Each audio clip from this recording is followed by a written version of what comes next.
GMK novels நேயர்களுக்கு வணக்கமும் நல்வரவும். கௌரி முத்துகிருஷ்ணன் அவர்களின் எழுத்தில் காதல் கணம் கொண்டேன். அத்தியாயம் 15. பை காலை எழுந்து கிளம்பி ஆயுஷுடன் முன்பு ஆயுஷ் பீட்டர் இருவரும் தங்கியிருந்த இல்லம் வந்தான். பீட்டரின் மேனேஜர் ஓரிஸ் அவர்களை வரவேற்று காத்திருக்கும்படி சொல்லிவிட்டு சென்றான். அடுத்த 15 நிமிடத்தில் பீட்டர் அவர்களை பார்க்க வர, நேற்று ஏதோ ஒரு கோவத்தில் உங்களை அப்படி சொல்லிட்டேன். நான் எதையும் அர்த்தம் பண்ணி அப்படி சொல்லலை. மனசில் எதையும் வைக்க வேண்டாம் பீட்டர். மன்னிச்சிடு, என்ன நான் பேசினது தப்பு தான். பாய் மன்னிப்பு கேட்க, பாய் என்ன இதெல்லாம் விடுங்க, சாப்பிடுவோம் வாங்க. பீட்டர் அழைக்க, என் ஹனி என் மேலே கோவமாக இருக்கா. அதுவும் இல்லாமல் நான் பேசின விதம் தப்பு தான், சாரி. பாய் மீண்டும் உணர்ந்து மன்னிப்பை கேட்டிருந்தான். போதும் பாய், ப்ளீஸ். பீட்டர் பையன் கைகளை பிடித்திருக்க, சரி பீட்டர், நான் கிளம்பணும். ஆயுஷ் நீ வரியா? பாய் விடை பெற, நானும் வரேன், எனக்கும் ஒரு மீட்டிங் இருக்கு. ஆயுஷ் பையுடன் விடை பெற, அப்போ நாங்கள் கிளம்புறோம் பீட்டர். ஆயுஷ் கூறிவிட்டு இருவரும் கிளம்பவும், அதே நேரம் பீட்டரின் அறையில் இருந்து ஒரு பெண் வெளியில் வரவும் சரியாக இருந்தது. இப்போது பை ஆயுஷை உற்று பார்க்க, அந்த பெண்ணோ பீட்டரை அணைத்து கண்ணம் உரசி விடைபெற்று சென்றாள். பை அதன் பின்னே வெளியே செல்ல, ஆயுஷ் பீட்டரை முறைத்துவிட்டு வெளியில் செல்ல, பை அமைதியாக காரின் இருக்கையில் அமர்ந்திருந்தான். ஆயுஷ் கார் ஏற அமைதியாக பயணம் ஆரம்பமானது. பை லேசாய் சிரிக்க ஆயுஷ் திரும்பி பார்த்தாள். பை இப்போது சத்தமாக சிரிக்க ஆயுஷின் முகம் சுருங்கியது. எதுக்கு இப்போ இந்த சிரிப்பு? ஆயுஷ் கேட்க, நான் நேற்று சொன்னதுக்கு கோவம் வந்ததே, இப்போ நீயும் தானே பார்த்த ஆயுஷ். பை கேட்க, ஸோ வாட், அது அவன் தனிப்பட்ட விஷயம். ஆயுஷ் கோவமாக கூற, அப்போ நான் சொன்னதில் என்ன தப்பு? பை விடாது அதையே கேட்க, அப்படி இல்லை பை, அந்த பொண்ணுங்க அவனை தேடி வந்தவங்க. ஆயுஷ் சமாதானம் சொல்ல, ஆமாம், பீட்டர் பிரீஸ்டை தேடி பிரார்த்தனை பண்ண வந்தாங்க இல்லையா? பையன் குரலில் கிண்டல் வழிந்தோட, பிரீஸ்ட் பூசாரி. ஏன் பாய் இப்படி பேசுகிற? ஆயுஷ் அதிருப்தியாக கேட்டிருந்தாள்.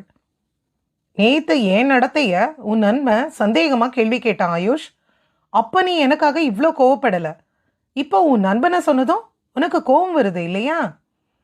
நான் கூட தப்பாக பேசிட்டோம்னு நினச்சி மனசார மன்னிப்பு கேட்டேன்.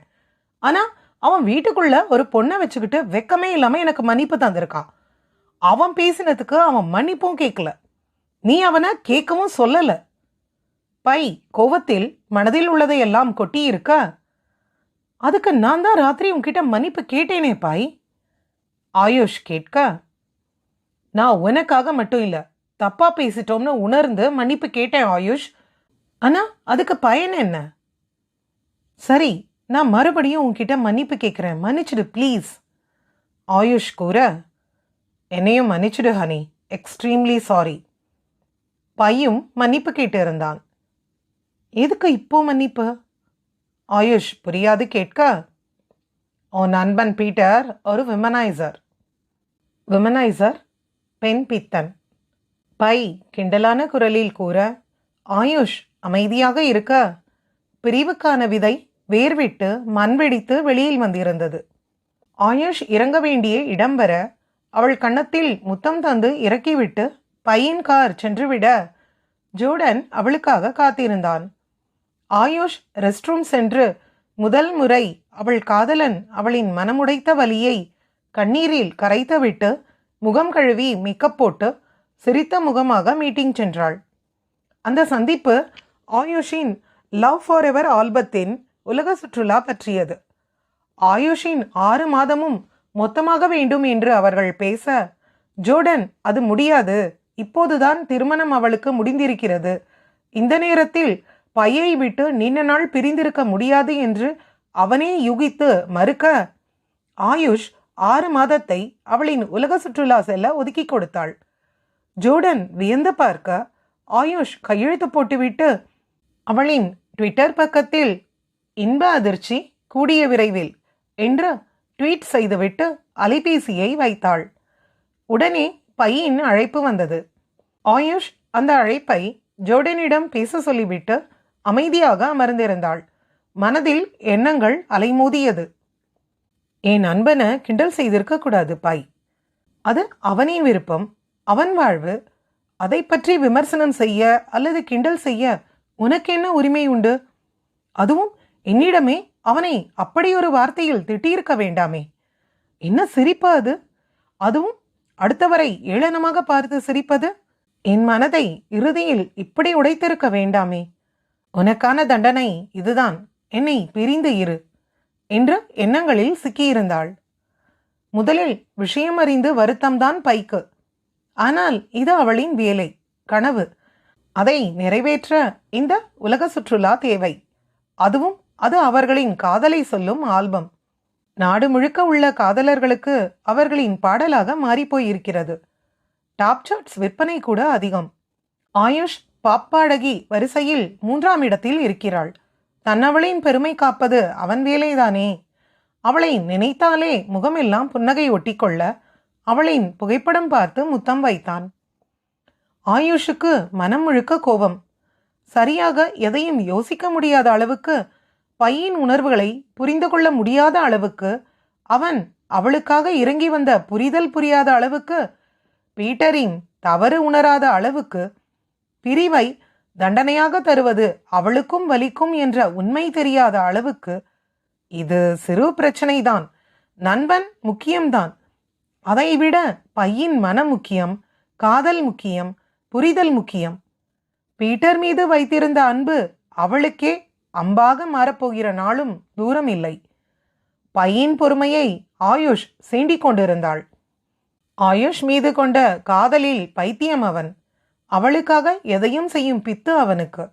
அவனின் அளவில்லா காதலை அலட்சியம் செய்ய போகிறாள். காதலிக்கும் போதே காதலுக்காக அவள் கால் விழுந்து கெஞ்சாதவன் இப்போது செய்வானா?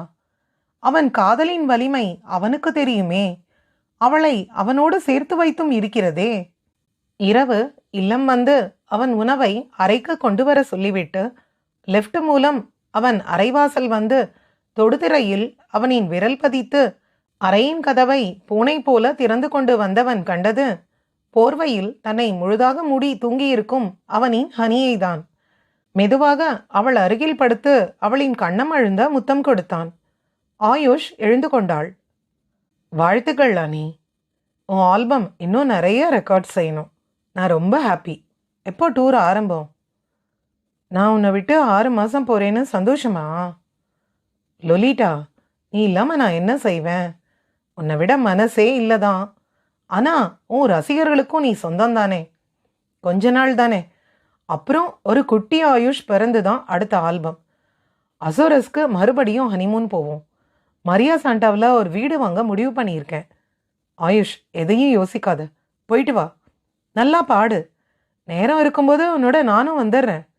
அப்செட் ஆகாத ஹனி. அவன் சமாதானம் சொல்லியிருந்தான். பையன் உணவு வர ஆயுஷுக்கு ஐஸ்கிரீம் கொடுத்துவிட்டு அவன் உணவை உண்டான்.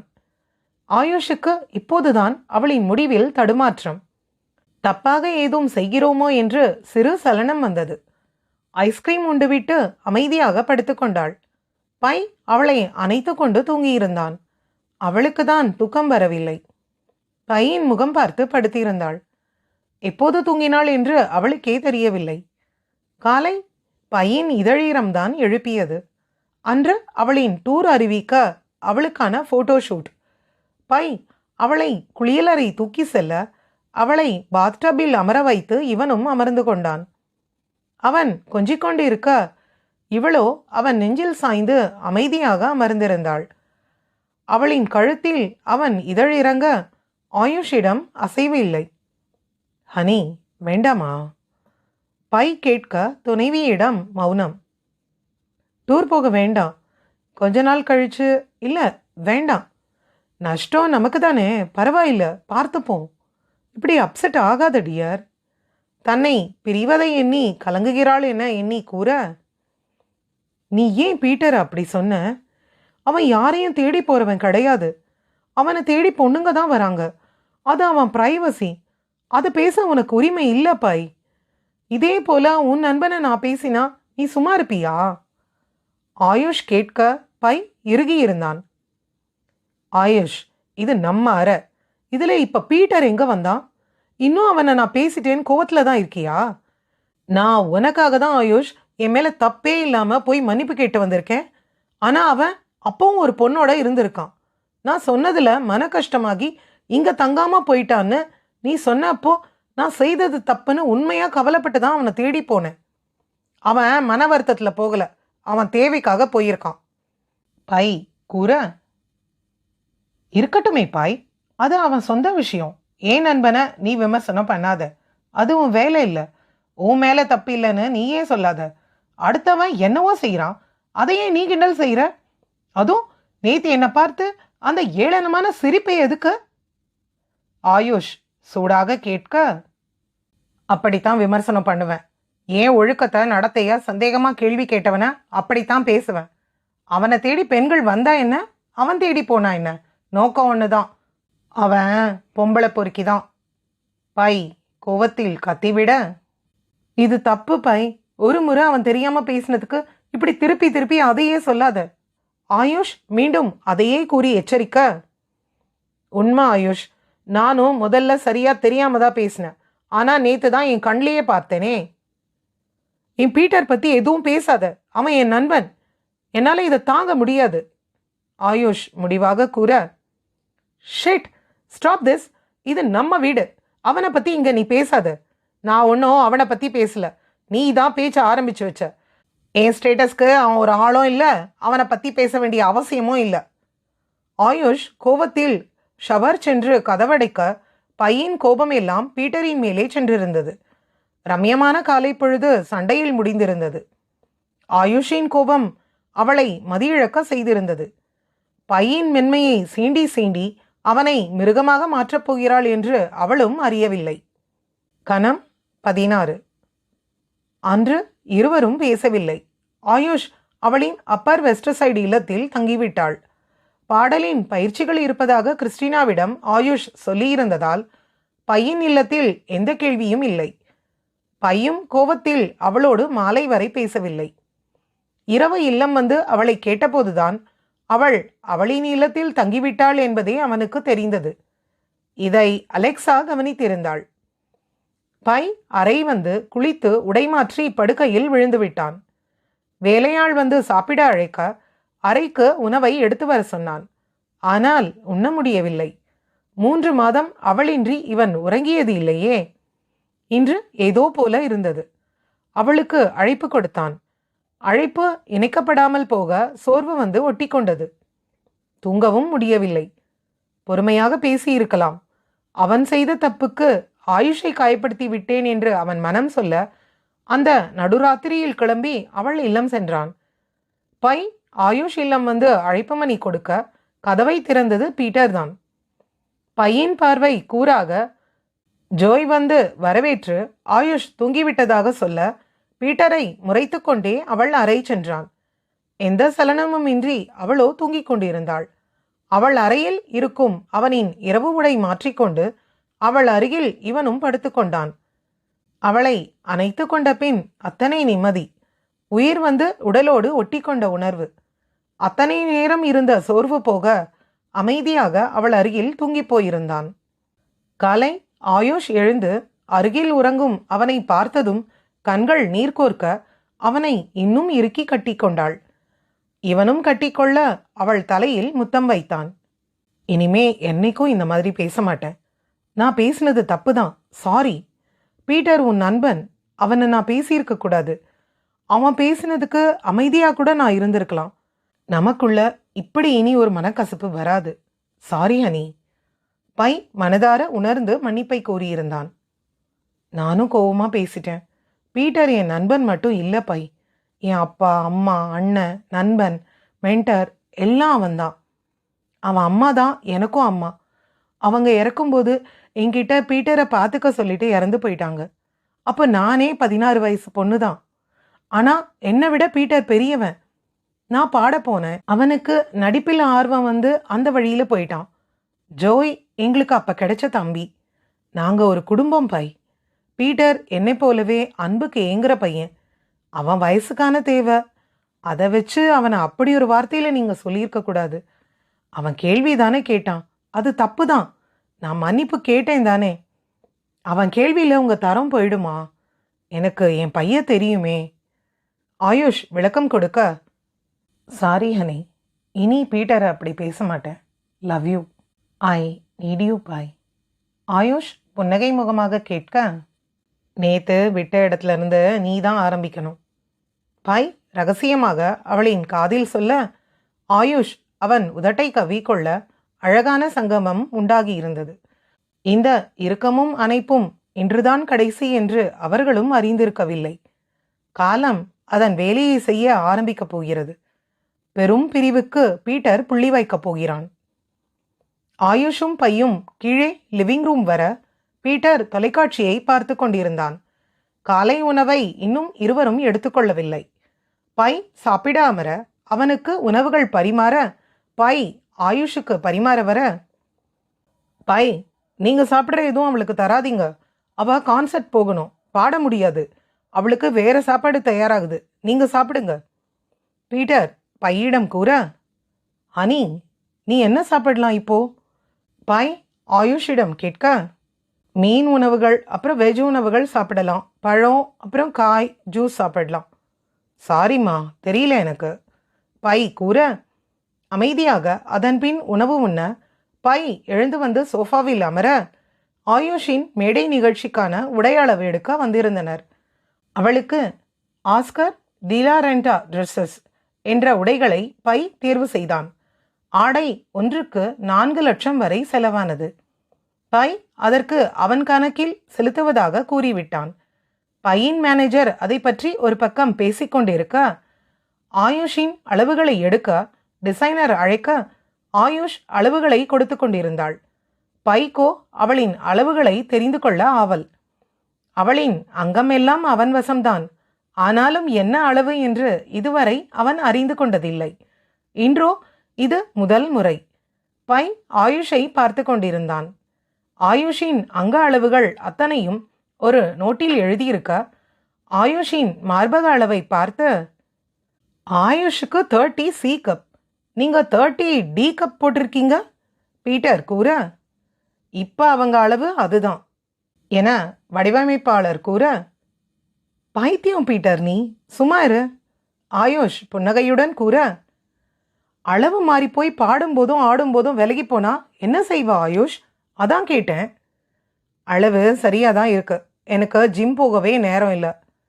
ஆயுஷ் கூற, ஒர்க் அவுட் எல்லாம் படுக்க அறையிலேயே செய்தா இப்படித்தான் கிண்டலாக சொல்லிவிட்டு பீட்டர் சிரிக்க உடன் ஆயுஷும் சிரித்திருந்தாள். ஆனால் பை முகத்தில் ஒளி இல்லை. அவன் மனம் பீட்டரை வசைபாடி கொண்டிருந்தது. அன்று முழுதும் பை அவர்களோடுதான் இருந்தான். ஆயுஷின் உடை முதல் காலணி வரை பீட்டரின் தேர்வுதான். அதற்கு பில் செலுத்துவது மட்டுமே வேலை என்பது போல பை அமர்ந்திருந்தான். 2 மணி நேரமாகி இருக்க பை அனைவரும் குடிக்க ஜூஸ் சொல்ல பை கொடுத்த ஜூஸை பீட்டர் வாங்கி கொண்டு, அவ இதை குடிக்க கூடாது பை, அதுவும் கூலிங் அதிகம், அவ குரல் ரொம்ப முக்கியம், உங்களுக்கு தெரியாத எதையும் தர வேண்டாம். பீட்டர் மீண்டும் பையை தடுக்க பை அமைதியாக இருக்க ஆயுஷ் அதை எடுக்காது பீட்டர் கூறிய கேரட் ஜூஸை குடித்தாள். மதிய உணவுக்கு பின் எடுத்துக்கொள்ள பை ஐஸ்கிரீம் கேட்க அவளுக்கான ஃப்ளேவர் என்று பை சாக்லேட் என்று கூற பீட்டர் அவகேடோ கொண்டு வர சொன்னான். ஆயுஷ் பீட்டர் கூறியிருந்த ஃப்ளேவர் உண்ண பைக்கு பொறுமை போயிருந்தது. எழுந்து அவர்கள் அறை சென்று விட்டான். பீட்டர் மீது கோபம், பைக்கு அவன் மீதே எரிச்சல். அவளுக்கான தேவை எதுவும் தெரியாத அவனின் நிலையும் பீட்டர் அவளுக்கு காட்டும் சிறு சிறு அக்கறையும் அவனுக்கு பொசசிவ்னஸை ஏற்றிவிட அறையில் அமைதியின்றி அமர்ந்திருந்தான். பொசசிவ்னஸ் சொந்தமான ஒன்று. ஆயுஷ் அறை வர, வீட்டுக்கு போலாம் நீ, உன் டூர் ஆரம்பிக்க நாள் இருக்கே, வா போவோம். பை அழைக்க, பை நம்ம அப்பர் வெஸ்ட் சைடு வீட்டுக்கு வந்துடுவோம். பீட்டர் கூட யாருமே இல்லை, நான் ஜோய் 2 பேரும் இல்லாமல் தனியாகவே இருக்கான். நம்ம இங்கே வந்துட்டா அவனுக்கும் உதவியாக இருக்கும். அது முடியாது ஆயுஷ். நம்ம இந்திய பாரம்பரிய குடும்பம். தனியா வீடு வாங்கி தந்தது நம்ம தனிமைக்கு தான், நிரந்தரமா இருக்க இல்ல. இல்ல பாய், நீயே யோசி. பீட்டர் தனியா இருக்கான். அவனுக்கு நம்ம விட்டா யார் இருக்கா? ஆயுஷ் கேட்க பையன் பொறுமை காற்றில் போக, பீட்டர் பீட்டர் பீட்டர், எப்ப பாரு பீட்டர் தான் உனக்கு முக்கியம் இல்லையா? அவனும் நீயும் நண்பர்கள் தான். ஆனா அதுக்கு ஒரு அளவு இருக்கு ஆயுஷ். நான் உன் புருஷன். என் கண்ணு முன்னாடி உன் மார்பளவுல இருந்து நீ செய்யற எல்லாமே அவன் விருப்பம்தானா? ஒரு நாள் அவனுக்குன்னு ஒருத்தி வருவா ஆயுஷ். அப்போ உனக்கு அவன் வீட்டில் இடம் இருக்காது. நீ அழுது கரையும் போது நான் தான் உன் கூட இருப்பேன். இது நடக்கும். அப்போ என் வார்த்தை புரியும் உனக்கு. கிளம்பு, வீட்டுக்கு போவோம். பை இறுதியாக கட்டளையிட, என் டூர் முடிஞ்சுதான் வருவேன். ஆயுஷ் பதில் சொல்ல, எனக்கு மனசு சரியில்லை. எனக்கு அமைதியா உன் கூட இருக்கணும். வா ஆயுஷ். முடியாது பாய், எனக்கு நிறைய வேலை இருக்கு. டூர் முடியும் வரை இந்த பிரிவு தடுக்க முடியாதது. நான் டிஏ, சாதாரண பொண்ணு இல்லை. ஓ, த கிரேட் டிஏ, பாப் ஏஞ்சல். உங்களுக்கு வேலை இருக்கும்னு மறந்துட்டேன். உன் தப்பு உனக்கு புரியும். அப்ப நீயே வருவ. என்னால் அவன் முகம் பார்த்துட்டு இருக்க முடியல. நான் வரேன்.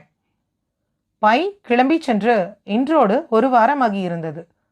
சிறு கோபம்தான். அவனே வருவான் என்று அவளும், அவளே வருவாள் என்று இவனும் காத்திருந்தனர்.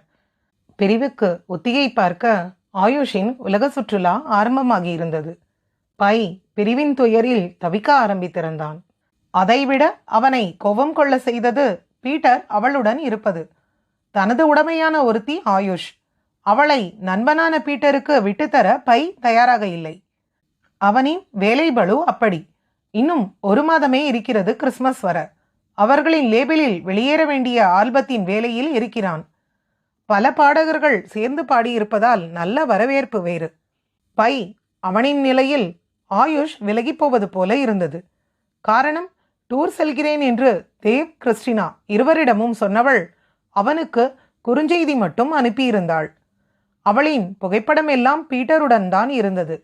ஆயுஷுடன் சேர்ந்து பீட்டர் மேடையில் பாடலெல்லாம் பாடியிருந்தான். பையன் தவிப்பு அதிகமானது அவளின் ஒதுக்கத்தில்தான். எத்தனை முறை முயன்றும் அவனின் அழைப்பை தவிர்த்தாள். அன்பு அனைத்தும் செய்யும். நன்றி.